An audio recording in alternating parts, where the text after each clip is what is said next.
Você já fez o bem de verdade, deu o que tinha, ajudou sem esperar nada, e logo depois sentiu que o mundo inteiro conspirou contra você? Um homem deu sua última moeda a um estranho que nunca mais viu. Na semana seguinte, perdeu o emprego. No mês seguinte, quase perdeu o teto. E então sua filha adoeceu gravemente. Tudo ao mesmo tempo, tudo sem aviso.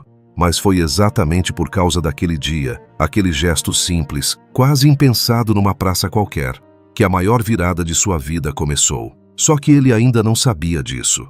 Numa cidade do interior, onde as ruas de paralelepípedo ainda guardavam o eco das histórias antigas, vivia Miguel Ferreira.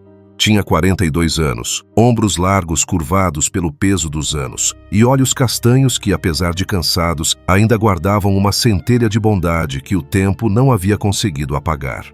Miguel trabalhava como operador de máquinas numa fábrica de tecidos. Não era um trabalho glorioso, mas era honesto. Chegava às 5:30 da manhã, quando a cidade ainda dormia, e voltava ao anoitecer com as mãos calejadas e o uniforme impregnado do cheiro de óleo de máquina. Durante 23 anos, nunca faltou um dia sequer. Era o tipo de homem que os patrões chamam de confiável, não porque ganhe mais por isso, mas porque simplesmente não conhece outra forma de ser. Em casa, esperavam por ele sua filha Sara, de 16 anos, e uma casa pequena que ele havia construído tijolo a tijolo com as próprias mãos. A mãe de Sara havia partido quando a menina tinha apenas 6 anos, não pela morte, mas pelo abandono. E desde aquele dia, Miguel aprendera a ser pai e mãe ao mesmo tempo, a preparar tranças nas manhãs de segunda-feira e a afugentar os pesadelos da madrugada sem que ninguém soubesse. Sara era sua razão. Seus olhos brilhavam quando ela ria. Seu coração tranquilizava quando ela dormia em paz. Tudo o que ele fazia, cada hora extra, cada almoço de marmita fria, cada sábado renunciado, era por ela.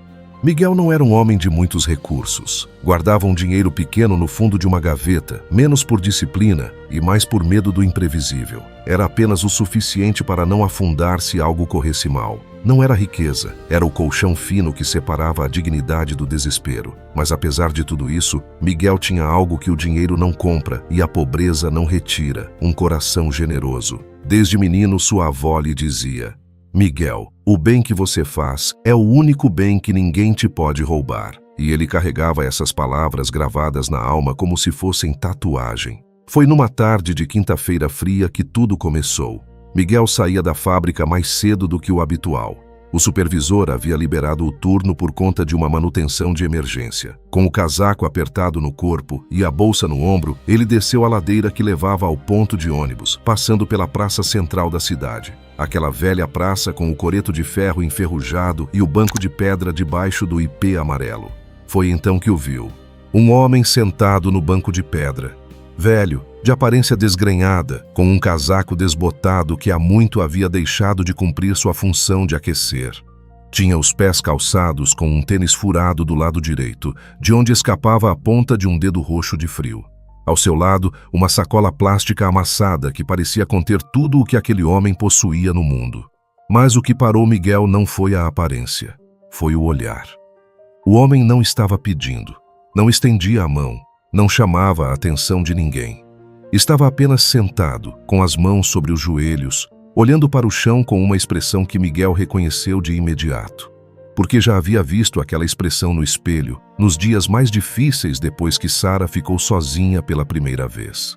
Era a expressão de alguém que havia decidido parar de lutar. Não por fraqueza, por esgotamento. Miguel parou, olhou ao redor. Os outros passantes seguiam seus caminhos, olhando para o celular, apressados, com os olhos treinados para não ver o que incomoda. E Miguel ficou parado ali, no meio da calçada, com um dilema pequeno, mas pesado dentro do peito. Ele tinha na carteira a quantia exata para pagar o ônibus e comprar o pão que havia prometido a Sara. Nada mais, nada além disso. Mas as palavras da avó voltaram, como sempre voltavam nos momentos decisivos. Miguel caminhou até o banco, sentou-se ao lado do homem. O velho nem levantou os olhos. "O senhor está bem?" O homem demorou alguns segundos para responder. Quando o fez, a voz saiu frágil, mas ainda presente. "Estou há 2 dias sem comer", disse simplesmente, sem drama, sem pedido, como quem constata um fato. Miguel olhou para a própria carteira, depois olhou para aquele homem, para os pés frios, para o casaco inútil, para a sacola que era ao mesmo tempo bagagem e lar. Tirou o dinheiro que tinha, todo ele, o do ônibus e o do pão, colocou nas mãos do velho. O homem finalmente levantou os olhos. Eram olhos fundos, escuros, com uma clareza inesperada neles, como um poço que parece raso, mas não tem fundo. Por que você faz isso? Miguel deu de ombros com simplicidade. Porque eu já tive fome antes, e ninguém me ajudou naquele dia. Não quero que o senhor sinta o mesmo. O homem olhou para o dinheiro nas mãos. Depois olhou para Miguel de um jeito difícil de descrever. Que Deus te guie. Miguel acenou com a cabeça, levantou-se e foi embora. Voltou para casa a pé. 40 minutos de caminhada com o frio cortando o rosto, e chegou sem pão, sem dinheiro, mas com aquela estranha sensação de leveza que às vezes nos visita quando fazemos algo certo mesmo quando é difícil. Sara estava na cozinha quando ele chegou. Pai, cadê o pão? Hoje tem macarrão puro, mas está quentinho. Na semana seguinte, o imprevisível aconteceu. A fábrica onde Miguel trabalhava há 23 anos anunciou o fechamento de uma das linhas de produção. Corte de custos, modernização. As palavras bonitas que os gerentes usam quando mandam embora 27 pessoas de uma vez. Miguel estava entre eles. Recebeu o comunicado numa manhã de segunda-feira, numa sala pequena com ar-condicionado que cheirava a papel e decisão já tomada. O gerente falou de indenização, de aviso prévio, de formulários a assinar. Miguel ouvia, mas as palavras chegavam abafadas pelo zumbido que havia se instalado em seus ouvidos. 23 anos. Ele tinha dado 23 anos àquele lugar. Havia chegado jovem, havia envelhecido ali entre as máquinas, havia construído sua vida tendo aquela fábrica como chão firme debaixo dos pés. E agora, o chão simplesmente havia sumido. Saiu da reunião com um envelope e sem emprego. Os meses que se seguiram foram os mais difíceis de sua vida. Ele acordava cedo todo dia, como se ainda tivesse o emprego, e saía para procurar trabalho.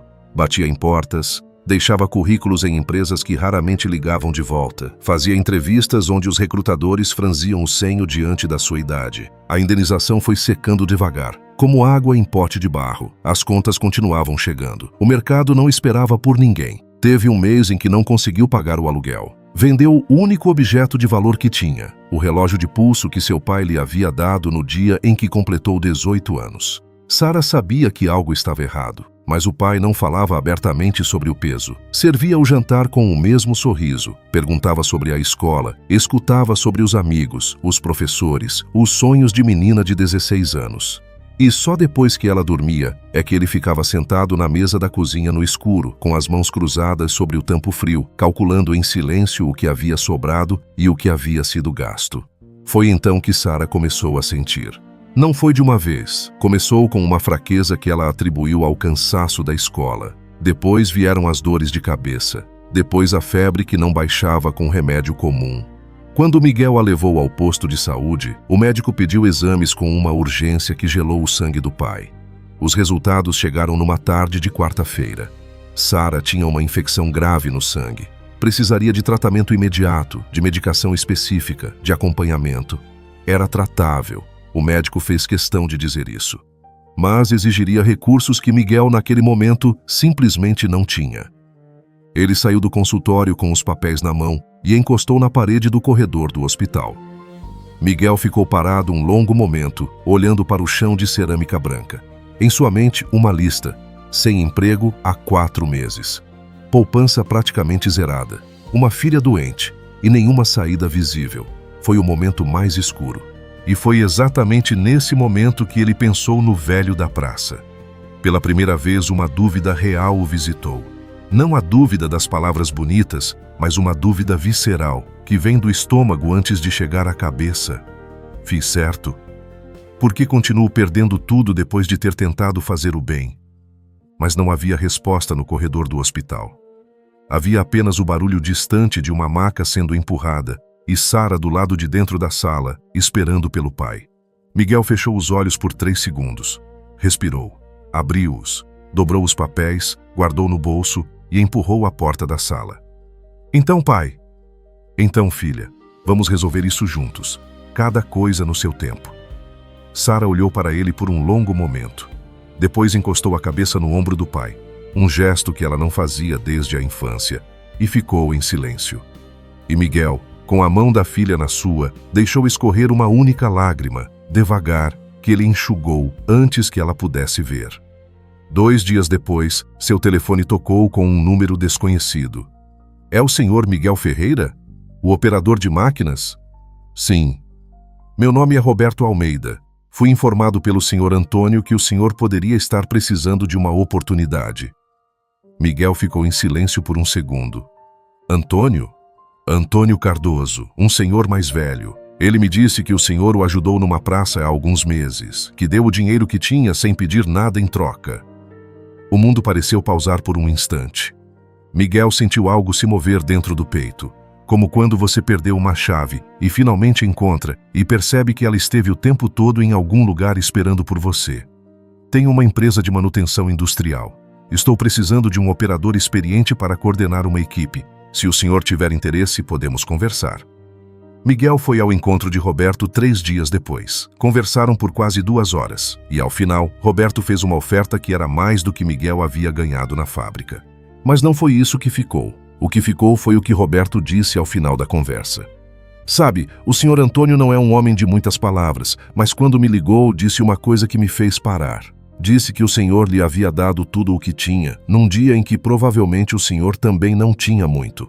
E disse que esse era o tipo de homem que ele queria que eu conhecesse, não pela competência, pelo caráter. Miguel ficou em silêncio. Quem é o senhor Antônio? Roberto sorriu levemente. É um homem que já perdeu tudo uma vez e reconstruiu tudo de novo.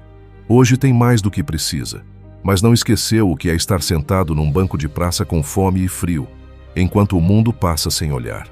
Por isso, quando alguém o vê de verdade, ele não esquece. O tratamento de Sara começou na semana seguinte. Com o novo emprego, Miguel conseguiu custear a medicação, acompanhar as consultas, estar presente.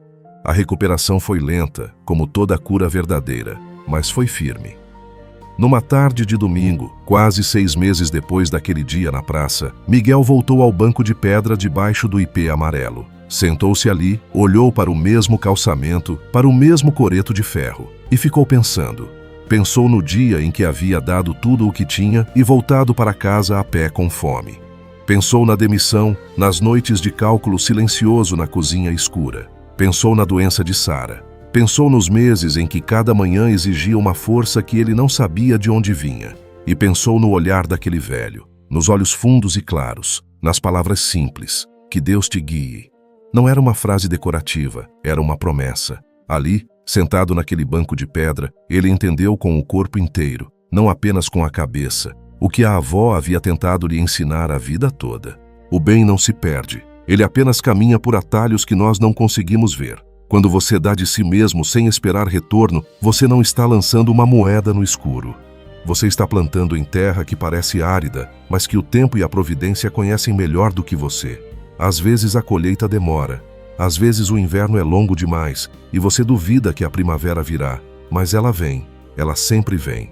E o que parecia ruína, a demissão, a pobreza, a doença da filha, não era o fim da história. Era o corredor escuro que precisa ser atravessado antes que a porta se abra. Quando Miguel se levantou para ir, havia nos seus olhos algo diferente. Não era euforia, não era alívio. Era a certeza tranquila de quem aprendeu, da maneira mais dura e mais real, que existe uma ordem nas coisas que não cabe nos nossos planos, mas que nunca nos abandona. Se esta história tocou algo em você, eu quero que saiba que ela não é apenas uma parábola. É um retrato de algo que muitos de nós vivemos em silêncio. Há momentos em que fazemos o bem e parecemos ser os únicos prejudicados. Há vezes em que somos honestos e a vida nos retribui com perda. E nesses momentos, a tentação maior não é a raiva, é a descrença. É aquela voz que diz: de que adianta? Mas o que a história de Miguel nos mostra é que o propósito de um gesto raramente se revela no mesmo dia em que ele acontece. O bem que você faz em silêncio não some. Ele circula, ele volta. Não sempre como você imagina, mas sempre no momento certo. Talvez você esteja passando agora por um daqueles corredores escuros. Não pare. Continue sendo quem você é, porque o Criador não esquece. E o bem que parece perdido está apenas esperando o momento certo para encontrar o caminho de volta até você. Se esta história tocou seu coração, escreva nos comentários: o bem que faço nunca se perde. E se ainda não está inscrito neste canal, faça isso agora. Toda semana tem uma nova história que pode chegar exatamente no momento em que você precisa.